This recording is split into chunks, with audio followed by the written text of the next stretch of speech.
हाँ जी दोस्तों, कैसे हैं आप सब लोग। मैं हूं आपका अपना भाई, लेके आ गया हूं आप लोगों के लिए आज एक और वीडियो। तो इस वीडियो को पूरा एंड तक ज़रूर देखना। ये काफ़ी अच्छा और काफ़ी इन्फॉर्मेटिव वीडियो है जिसका कि आप लोग काफ़ी टाइम से वेट कर रहे हैं। तो आज का अपना वीडियो होने वाला है स्पीकिंग के ऊपर। तो आज आपको मैं बताऊंगा कि स्पीकिंग जो मॉड्यूल होता है ओईटी में वो क्या होता है, किस तरह के उसमें रोल प्ले आते हैं, कितना टाइम मिलता है, कैसे हम उन चीज़ों को मैनेज कर सकते हैं, कैसे हम उनको प्रिपेयर कर सकते हैं। मतलब जो बेसिक चीज़ है ना, आज इसका इंट्रोडक्शन है ना, वो आज के वीडियो में मैं आपको बताऊंगा। क्योंकि मेरा ऐसा मानना होता है कि यार किसी भी चीज़ को जानने से पहले या उसको समझने से पहले उसका जो हमें बेस है ना, वो जानना बहुत ज़रूरी है। तो मैं हमेशा हर चीज़ जीरो से स्टार्ट करने की कोशिश करता हूँ और उसको जितना ज़्यादा इजी और सिंपल में रख सकूँ, ये मेरा टारगेट होता है। तो पहले आप लोग समझो तो सही कि स्पीकिंग होता क्या है। जब हमें ये चीज़ें समझ में आ जाएगी ना, उसके बाद में हम इन चीज़ों को इम्प्रूव करेंगे। फिर हम पता करेंगे कि यार हमारी वीकनेस कहाँ है, कौन सी हमारी स्ट्रेंथ है। फिर हम उसके अकॉर्डिंग हम उन पॉइंट्स के ऊपर काम करके उनको और अच्छा बना सकते हैं। फिर अगली चीज़ मैं बताऊँ तो टाइमिंग क्या होता है। ओईटी की जो स्पीकिंग होती है ना, उसमें दो तरह के रोल प्ले आपको करने होते हैं। उनकी जो टाइमिंग होती है 5-5 मिनट्स के दो रोल प्ले होते हैं। उसके अलावा आपको 3-3 मिनट का आपको प्रिपरेशन का टाइम मिलता है हर रोल प्ले के अंदर। तो मतलब 5-5 मिनट के तो रोल प्ले हो गए, 3-3 मिनट का आपको टाइम मिलता है प्रिपरेशन का। मतलब 6 + 10 16 मिनट्स तो ये हो गए। उसके अलावा आप 2-3 मिनट का आप इंट्रोडक्शन का मान लो, तो कुल मिला के 18 से 20 मिनट की आपकी पूरी स्पीकिंग होती है। 18 से 20 मिनट आपको इंग्लिश बोलनी है और आप स्पीकिंग पास कर सकते हो। अब अगर मैं बात करूं कि ओईटी की जो स्पीकिंग है उसमें जो एग्जामिनर होते हैं वो कैसे होते हैं, कहाँ के होते हैं, ये आपके बेसिक क्वेश्चंस हैं जिनके मैं आंसर आपको इस वीडियो में मिल जाएंगे। तो ये देखो, मोस्टली जो इंडिया में जो एग्जामिनर जो इंटरलोकेटर होते हैं वो इंडिया के ही होते हैं। चाहे वो मोस्टली तो साउथ इंडियन होते हैं, नॉर्थ इंडियन भी है। मेरे तो नॉर्थ इंडियन मिला था मेरे को, तो मैं ऐसा नहीं बोलूँगा कि नॉर्थ इंडियन नहीं होते हैं। कहीं कहीं पे फॉरेनर्स भी आते हैं, बट मोस्टली इंडियन ही मिलते हैं। अब आपको मैं एक चीज़ बताऊं कि जो आपका इंटरलोक्यूटर जो होता है उसका काम केवल इतना सा है कि वो आपको हेल्प कर रहा है आपका वो रोल प्ले कंप्लीट करने में। वो एग्जामिनर नहीं है, ना ही वो आपका जो रोल प्ले है वो असेस करेगा या आपको मार्क्स देगा। उसका उसमें कोई रोल नहीं है। उसका काम केवल इतना सा है कि आपकी हेल्प करना, आपको एक सपोर्ट देना। एज ए पेशेंट वो आपसे बात करेगा, आप वहाँ पे एज ए नर्स उसके साथ में डिस्कस करोगे। बाकी ये जो आपके 5-5 मिनट के जो रोल प्ले होते हैं ना, इसकी पूरी रिकॉर्डिंग होती है और ये रिकॉर्डिंग जाके एग्जामिनर इनको सुनता है, उसके बेसिस पे आपको मार्क्स देता है। तो सबसे बड़ा तो आपका डाउट ये होता है कि यार हम जाते हैं तो हम नर्वस होते हैं, क्या हमारे फेशियल एक्सप्रेशन, क्या हमारे वहाँ पे हमारा वो जो एटीट्यूड है, हमारी पर्सनैलिटी है, क्या वो सब चीज़ें भी हमें शो करनी होती है, क्या उनके भी नंबर्स होते हैं। तो उनमें से किसी के भी नंबर नहीं होते, केवल आपकी जो रिकॉर्डिंग है, आपकी जो वॉइस है, उसी के बेसिस पे आपको मार्क्स मिलते हैं। अब वो डिपेंड करेगा आपकी वॉइस कैसी है, चाहे आपका मुंह कैसा हो, चाहे आपकी आंखें नीची हो, आंखें बंद हो, चाहे आप आई टू आई कांटेक्ट मत करो, आप चाहे अपने रोल प्ले में देख के बोलो, कैसे भी बोलो।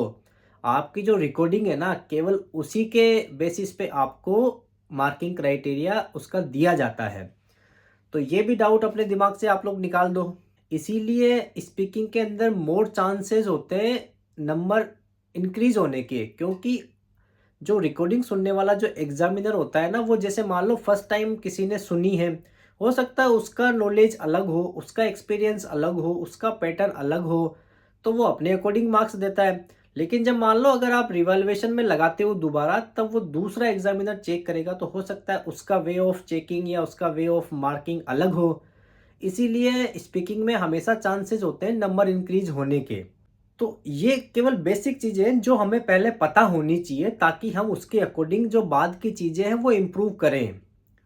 तो साहब अब ये बात हो गई। अब इसमें क्या होता है, जैसे जैसे आप रूम में एंटर करोगे, एग्जामिनर आपसे बात करेगा, वो आपको बताएगा कि आपके ये है, आपके पासपोर्ट वगैरह वो सब चीज़ें चेक होती है।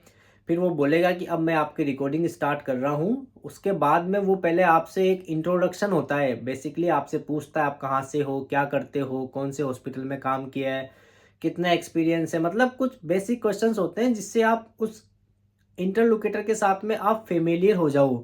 आपको अगर उसकी वॉइस में कुछ प्रॉब्लम है, कुछ समझ में नहीं आ रहा है, उसकी टोन कुछ अलग है, उसका कुछ एक्सेंट अलग है, ये चीज़ें आपको पहले ही क्लियर कर लेनी है। वो इंट्रोडक्शन के टाइम में ये चीज़ें होती है। प्लस शुरू-शुरू में जब आप जाते हो, एग्ज़ाम का माहौल होता है, तो लोग देखो एंग्ज़ियस भी होते हैं, नर्वस भी होते हैं, स्ट्रेस में भी होते हैं। तो ये उन चीज़ों को थोड़ा-सा रिलैक्स करने के लिए इन्होंने एक इंट्रोडक्शन का टाइम दिया है आपको स्टार्टिंग में 2-3 मिनट का, ताकि आप आराम से रिलैक्स हो जाओ, आपके कंफर्ट ज़ोन में आ जाओ। उसके बाद में वो आपकी जो रोल प्ले है वो स्टार्ट करते हैं। रोल प्ले के अंदर आपको 3 मिनट का टाइम मिलता है कि आपको जो टॉपिक दिया है, आप उसको अब अपने अकॉर्डिंग प्रिपेयर करो कि आपको सबसे पहले क्या जवाब देना है, किस पॉइंट को आपको ज़्यादा डिटेल में एक्सप्लेन करना है, किस पॉइंट को कम एक्सप्लेन करना है, किस किन चीज़ों का आपका ध्यान रखना है, क्या-क्या चीज़ें इसमें मेन है। तो वो जो 3 मिनट का टाइम है ना, आपके पास में पेंसिल होती है, आप अपने जो की पॉइंट्स है ना अपने, वो आप अलग से लिख सकते हो कि यार मैं तो अब इसको इस तरीके से फॉलो करूँगा। आपको ऐसा होना चाहिए कि 5 मिनट में मैं अपने पॉइंट्स भी कवर कर लूँ और पेशेंट की जो प्रॉब्लम्स है मैं उनको भी सॉर्ट आउट करने की कोशिश करूँ और उसको एक कंफर्ट ज़ोन दे सकूँ। उसके सारे डाउट्स हैं वो क्लियर कर सकूँ। तो वो 3 मिनट में आपको ये सारी चीज़ें प्रिपेयर करनी होती है। अब एक मैं आपको चीज़ बताऊँ कि देखो ओईटी स्पीकिंग इतना कोई टफ नहीं है। फॉर एग्ज़ाम्पल मैं बात करूँ, देखो जो लोग हॉस्पिटल में काम करते हैं, जब वो फर्स्ट टाइम किसी पेशेंट से मिलते हैं तो हम उससे पूछते ही है ना कि यार आप कहाँ से हो? क्या आपकी एज है? आप हॉस्पिटल में क्यों आए हो? क्या आपकी प्रेज़ेंट कंप्लेन है? क्या आपको प्रॉब्लम हुई थी? क्या आपकी पास्ट मेडिकल हिस्ट्री है? क्या फैमिली हिस्ट्री है? आप कैसे अपनी डे टू डे एक्टिविटीज़ करते हो? फिर हम उसको क्या ट्रीटमेंट के ऑप्शंस देते हैं, या डॉक्टर ने आपको ये प्रिस्क्राइब किया है, आपको घर जाने के बाद आपकी डाइट में ये चेंजेस करने हैं, आपको हेल्थ का ध्यान रखना है। ये कॉमन चीज़ें आप लोग करते हो, जो बच्चे अभी हॉस्पिटल में काम करते हैं ना, वो ये चीज़ें डेली करते हैं।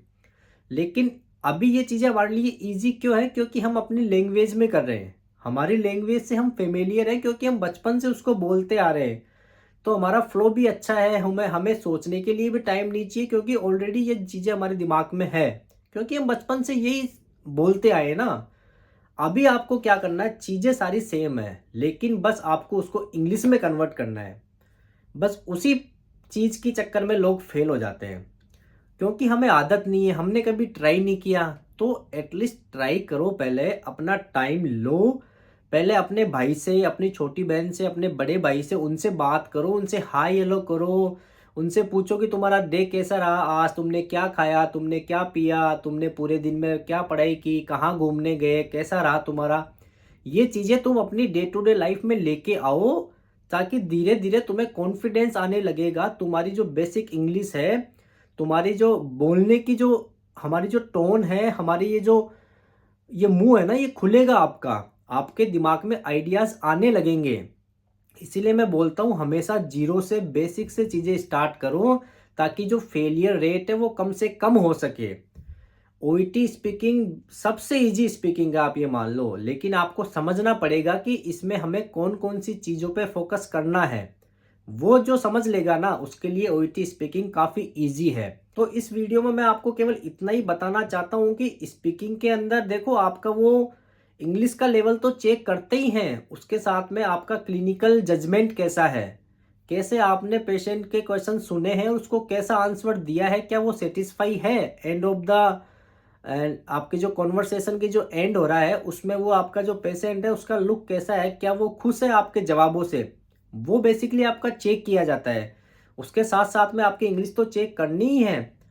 तो यहाँ पे यार बेसिकली यही है कि आप कितने पोलाइट हो, आप कितने अच्छे लिसनर हो, आप कितने अच्छे से उसको सुन रहे हो, फिर आप उसको जवाब दे रहे हो, कितनी चीज़ आप रिपीट करते हो, कितनी आप नई चीज़ ऐड करते हो, ताकि आप अपने पेशेंट को बिल्कुल खुश करके घर भेज सको, उसके दिमाग में, उसके माइंड में किसी तरह का कोई कन्फ्यूज़न ना हो।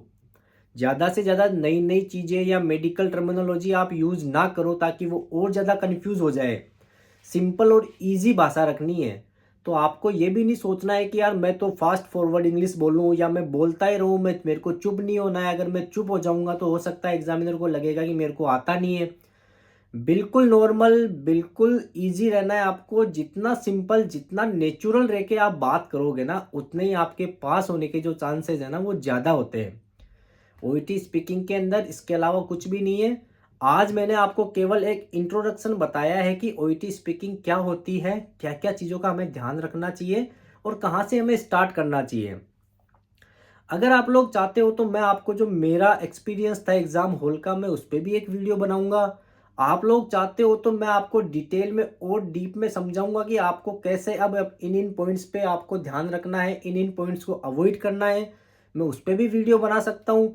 आप लोग अगर चाहते हो तो मैं आपको ये भी बता सकता हूँ कि हमें कैसे हम एक स्टार्ट करें, इनिशियल कहाँ से लें हम ओईटी स्पीकिंग के लिए।